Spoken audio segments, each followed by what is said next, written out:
Hai, hari ini kita akan belajar bahasa Belanda atau Dutch atau Netherlands mengenai kata kerja yang digunakan dalam kalimat. Ini versi 1.3 dan versi 1.0 sampai 1.1 akan saya tuliskan di kotak deskripsi untuk linksnya karena telah kita pelajari di video-video sebelumnya. Juga bagaimana menuliskan kata kerja ini atau menempatkan kata kerja ini di dalam kalimat atau gramatikanya, tata kalimatnya. Videonya akan saya link di kotak deskripsi di bawah. Mari kita mulai. Kolom ini digunakan untuk subjek ik atau saya atau aku. Kolom ini digunakan untuk subjek yang terdiri dari satu. Misalnya, saya akan tuliskan dengan warna biru sesuai dengan gambar di sini.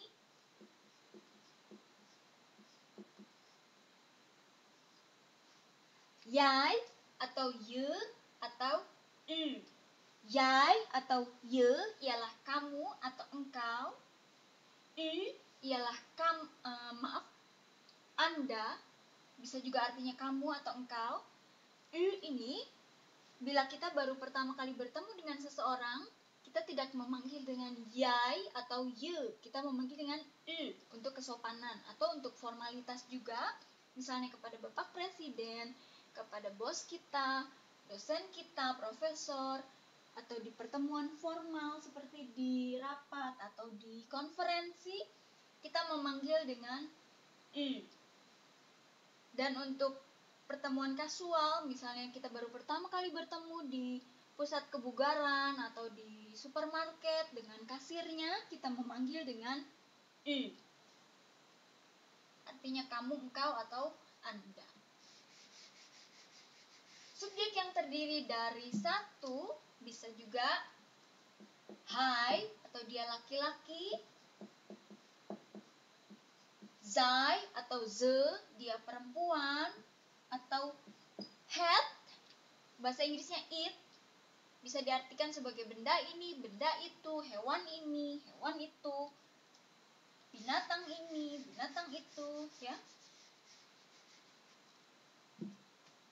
Nah, kolom yang ini digunakan untuk subjek yang terdiri lebih dari satu atau banyak.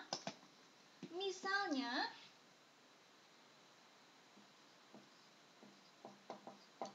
zij atau ze yang artinya mereka,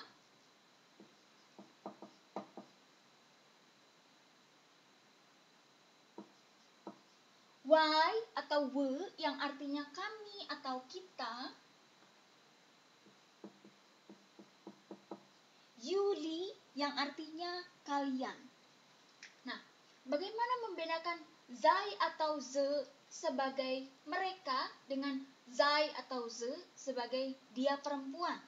Kita lihat dari kata kerja yang digunakan setelahnya.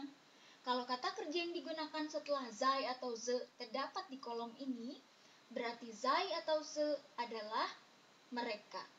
Nah, kalau kata kerja yang digunakan di kolom ini, berarti zij atau ze ialah dia perempuan.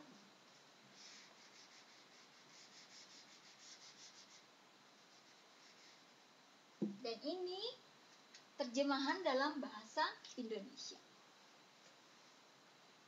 Seperti yang telah kita lihat di video sebelumnya, bahwa kata yang terdapat pada kolom untuk ik, misal ya, ini ketika digunakan untuk kolom dengan subjek yang terdiri dari satu, kita tambahkan t. Nah, ketika digunakan untuk subjek yang lebih dari satu atau banyak, kita tambahkan n. Maaf, saya harus tuliskan warna hijau ya. Nah, tapi tidak semuanya seperti itu, karena ada beberapa aturan lain yang juga muncul dan kita telah pelajari di 3 video sebelumnya. Dan sekarang kita akan pelajari aturan lain yang juga terdapat dalam kata kerja di bahasa Belanda. Misalnya, selain ditambahkan T dan EN, F yang terdapat pada akhir dari kata kerja yang digunakan untuk ik atau saya atau aku, dan juga untuk subjek yang terdiri dari satu, F. Ketika digunakan untuk subjek yang terdiri dari banyak atau lebih dari satu, F ini berubah menjadi V. Ada juga kata-kata ketika diakhiri dengan S di subjek ik atau saya atau aku, dan juga di subjek yang terdiri dari satu, S. Ketika digunakan untuk subjek yang terdiri dari banyak atau lebih dari satu, S ini berubah menjadi Z.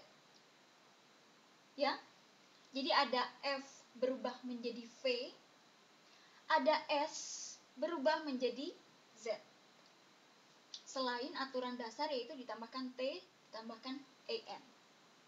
Nah, yang ini nanti kita lihat. Selain itu, telah kita pelajari juga di video-video sebelumnya bahwa ketika vokal yang kembar muncul atau sama, ketika kata kerja ini digunakan untuk subjek yang terdiri dari banyak atau lebih dari satu, vokalnya hilang satu. Di sini masih ada dua, di sini masih ada dua. Ketika untuk subjeknya terdiri dari lebih dari satu atau banyak, hilang satu. Sini juga sama. Ketika di sini hilang satu. Di sini juga sama. Kita lihat.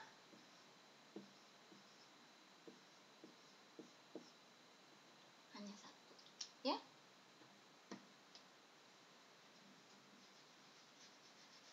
Mari kita baca kata-kata ini.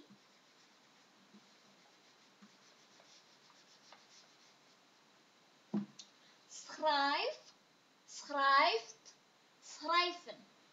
Menulis. Blijf, blijft, blijven. Menetap. Geef, geef, geven. Memberi. Proef, proeft, proeven. Mencoba, biasanya mencoba atau mencoba rasa atau mencicipi. Leef, leeft, leven. Tinggal. Lees, leest, lezen. Membaca. Reis, reis, reizen. Bepergian. Verhuis, verhuist, verhuizen. Pindah.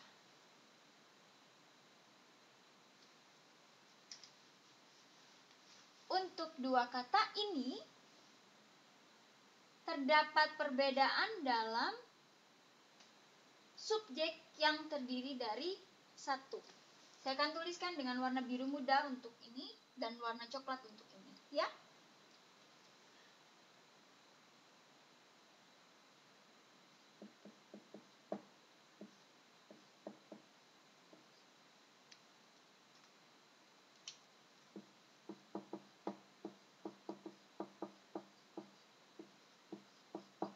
Jadi, untuk subjek yang terdiri dari satu, tapi ini kamu atau engkau atau Anda, jij, je, u, menggunakan kata-kata ini.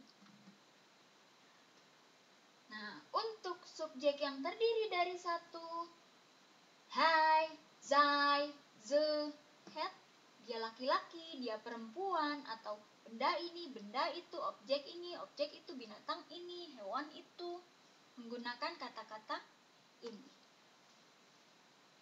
Heb, hebt, heeft, hebben, memiliki.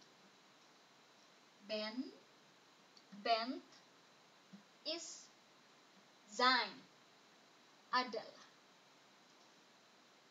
Ya, jadi untuk dua kata ini memang tidak terlalu sama, ya. Dari sini berbeda dalam di sininya, di sini masih ada en, b double. Di sini ini sudah berbeda. Ini is, ini sein. Artinya adalah. Terima kasih.